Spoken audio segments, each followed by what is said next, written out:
La actividad industrial de México ha repuntado por un alza en la producción de automóviles, la aeronáutica, la inversión en el sector de la construcción y de la urbanización.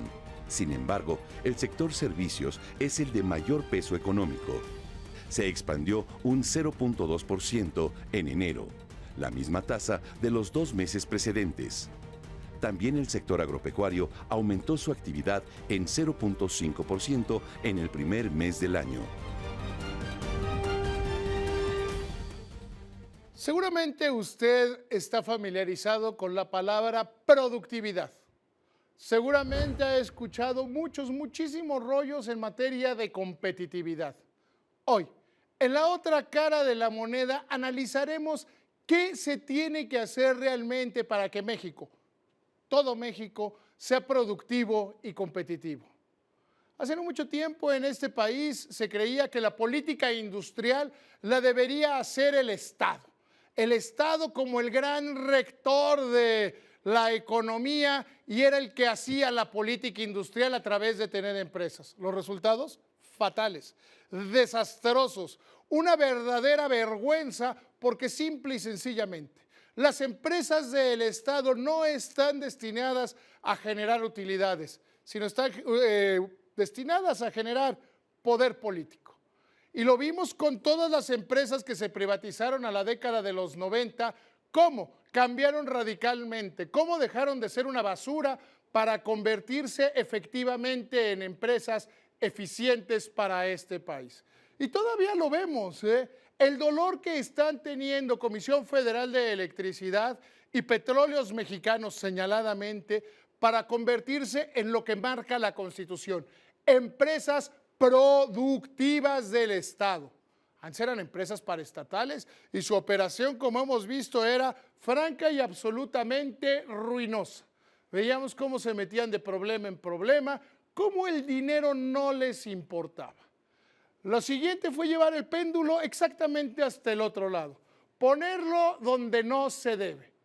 Hubo un secretario de Economía en este país que decía: la mejor política industrial es que no haya política. Eso es lo mismo que decir la mejor manera de cuidar un partido de fútbol es que no haya árbitro.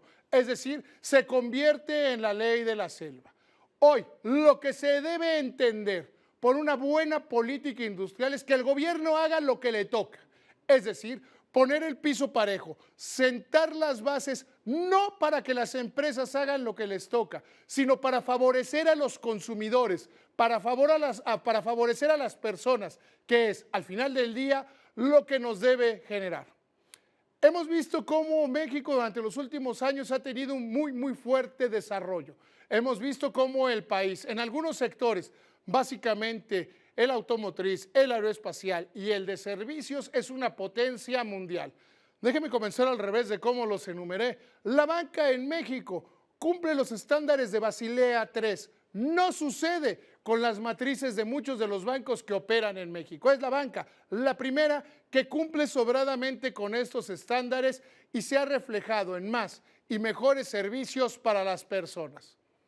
Vemos cómo en el sector automotriz México ha venido desplazando competidores y somos la quinta potencia mundial en el sector automotriz, derribando a prácticamente todos y somos, a pesar de algunos populistas que llegaron como disque candidatos independientes, un lugar donde todo mundo quiere poner sus plantas. Sin embargo, las plantas automotrices en este país están de Querétaro a Chihuahua, de Querétaro a Nuevo León.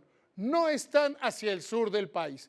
Y el sector aeroespacial sucede lo mismo. Somos una gran potencia que atrae inversión, pero que solo se concentra en el norte del país. Hemos visto cómo la estabilidad económica, cómo las buenas medidas económicas han permitido que el país crezca, pero lo estamos haciendo de una manera total y absolutamente deforme. Mientras tenemos del centro hacia el norte del país, una nación del primer mundo, del centro hacia el sur, estamos en el tercer mundo y vivimos gravísimos problemas. Eso nos ha llevado a cambiar de paradigma, a entender que debemos hacer las cosas de una manera diferente. Hoy, en la otra cara de la moneda, hablaremos del camino que se debe seguir en este país, el de las zonas económicas exclusivas, zonas económicas especiales, que son, al final del día, la manera de acercar a los mexicanos más retrasados al México de primer mundo que todos, absolutamente todos, nos merecemos. Durante el mes de enero, el indicador global de la actividad económica, IGAE, se ubicó en una tasa de crecimiento de 2.9% en términos anuales, de acuerdo con datos del Instituto Nacional de Estadística y Geografía, INEGI. En tanto, la actividad económica de México se expandió un 0.6% en enero contra diciembre, su mayor ritmo en 5 meses, apoyada en gran medida por un repunte de la industria ligada a Estados Unidos.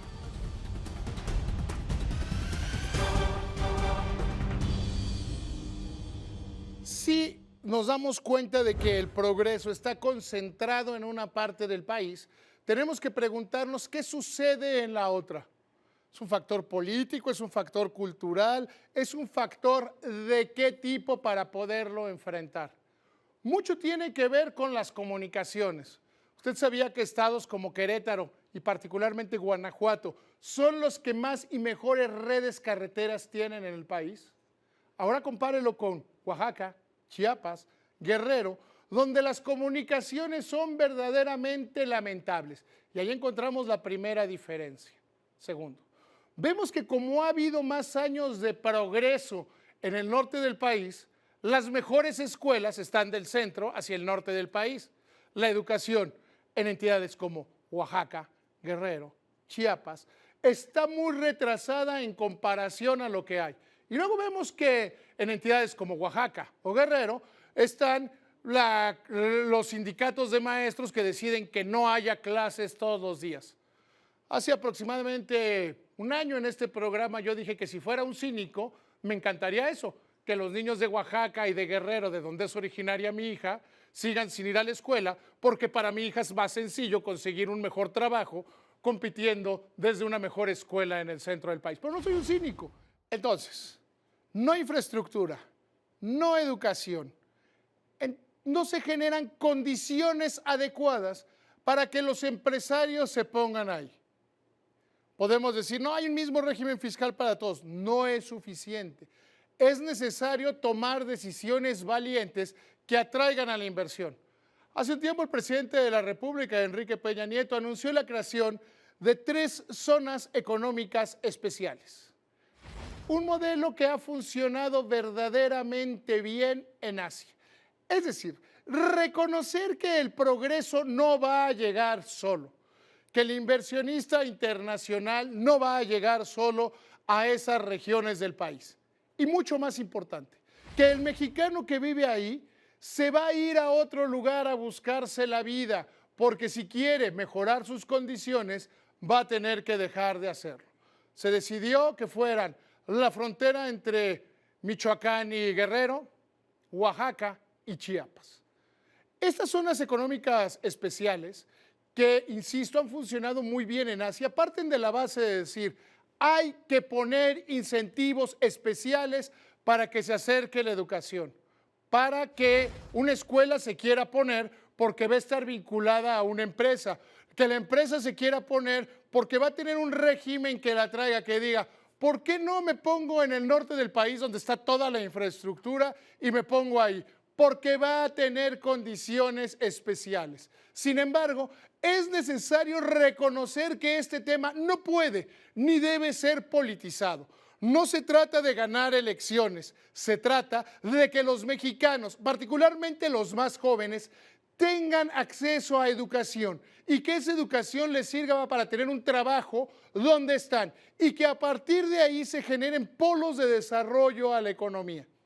Desgraciadamente, como no está de moda, como no es políticamente correcto, o no sé por qué absurdo en este país, le hemos puesto pero muy poca atención a esto de las zonas económicas especiales.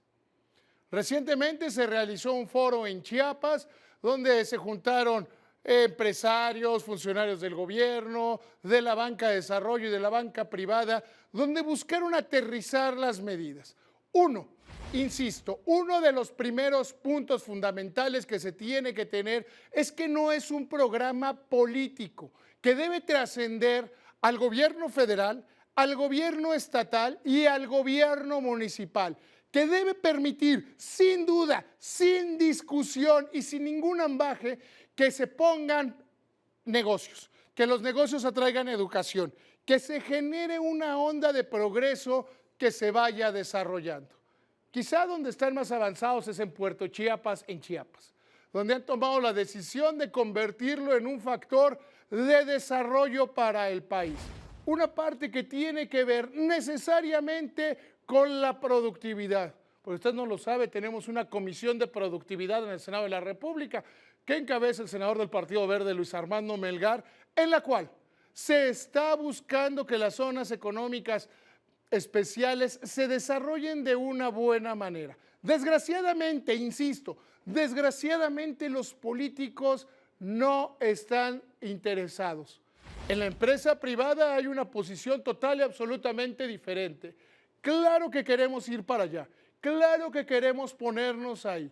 Lo que se necesita es, como se ha hecho en las naciones asiáticas, es que el gobierno siente las bases para que las empresas hagan lo suyo. Ya no el modelo obsoleto, caduco y ridículo del Estado como gran benefactor, del Estado como el que da y quita. No, ya no necesitamos un papá gobierno, ni federal, ni estatal, ni municipal. Necesitamos simple y sencillamente que desde el Congreso, que desde los niveles de gobierno se establezcan estas zonas bien, se pongan las reglas y con ellas se trabaje. Porque es la única, créame usted, la única manera de que el sureste del país salga del estado de postración en el que se encuentra, que se acerque cada vez más a ser un México del primer mundo, que encuentre cuáles son sus ventajas competitivas y comparativas. No queremos o no se pretendería extender todo el corredor automotriz o todo el corredor aeroespacial. Lo que se busca es ir desarrollando habilidades propias en cada una de las regiones y que con base en esto se vuelvan competitivas. Vea usted, sin un programa de gobierno, nada más con buenas decisiones, como Yucatán se convirtió en un gran productor de carne de cerdo y de carne de pollo. De hecho, son el principal exportador de carne de puerco porque entendieron que era una vocación, que era una forma de hacer las cosas y tomaron las decisiones para acercarse hacia el primer mundo. En México necesitamos más ejemplos como los del norte del país o los de Yucatán, en los cuales se comprende claramente qué es lo que se tiene que hacer. Sin embargo, y lo digo con preocupación y con tristeza, vemos cómo no parecería haber interés de muchos políticos quienes creen de una manera tan absurda como obtusa que esto se trata de un tema que beneficia a algún partido político, a algún candidato, cuando en realidad se trata de un tema fundamental para la economía mexicana. Y al hablar de la economía mexicana no me refiero a los números, me refiero a las personas, a esa gente en Guerrero, Oaxaca, Chiapas, que merece mejores condiciones de vida, que merece salir del subdesarrollo, porque ese es el México que todos, absolutamente todos nos merecemos. Gracias, que le vaya muy bien.